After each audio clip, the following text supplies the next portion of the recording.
Napakaganda ng kanyang kulay at patterns, no? At magkabilaan yan, ha? Pero huwag magpalinlang sa maganda nitong itsura, mga kaaha. Dahil ang ahas na ito, may taglay na kamandag.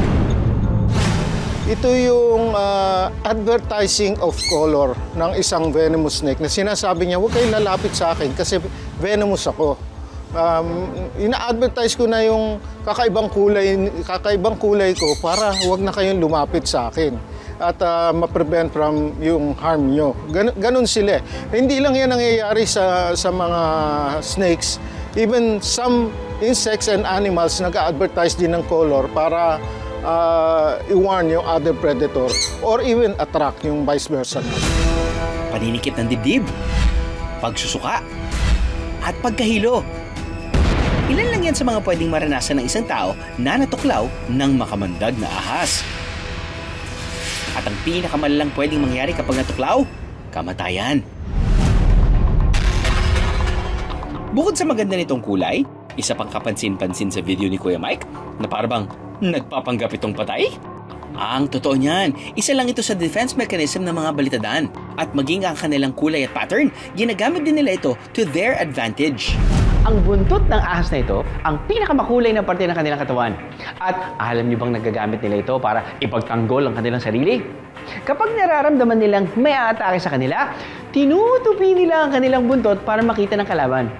Habang nakatuon ang kalaban sa buntot, ang tunay na ulo ng ahas ay nakatago at handang tumakas, magpahinga o umatake. Ang pag-atake na ito, ginagawa ng balitadaan sa mga insekto, hayop o kapwa nila ahas. Hindi naman siya nangahabol ng tao. Hindi naman siya yung lumalaban talaga, kundi yung nagkukunwari lang siya na, na patay.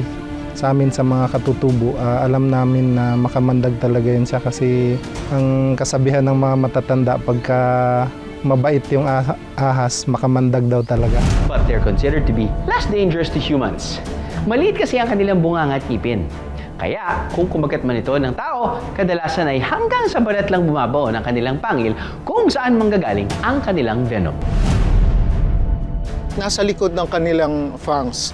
So kailangan nilang nguyain yung kanilang prey bago ma-deliver yung venom. Kung medyo malaki kang tao, medyo mahirapan sila i-deliver kasi hindi nila maabot. Pero kung mahagip ka doon sa mga dulo ng mga daliri at mga most likely ma-deliver ka agad nila yung venom. Dito naman sa isang masukal na lugar, isang tila bagong nilalang ang namataan.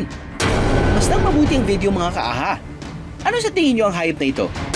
Isa ba itong ahas na may sungay? Inabuti naming ipanood sa isang eksperto ang video. Mostly na nakikita kong snakes na may horn, makikita mo lang yan yung maliliit na protrusion sa kanilang uso. Pero hindi ganun kahaba. Ganun na. Wala pa ako nakitang ganun. Maaring nakakain ng palaka at nakadanggal yung kanilang yung magkabilang paa. It could be a possibility, but since wala namang picture na makikitang malapit, we can never tell you kung ano nga yun talaga. Talaga namang nakaaagaw pansin ng mga ahas na tila bago sa ating paningin. Pero gaya na lagi namin paalala, palaging unahin ang safety, mga kaaha.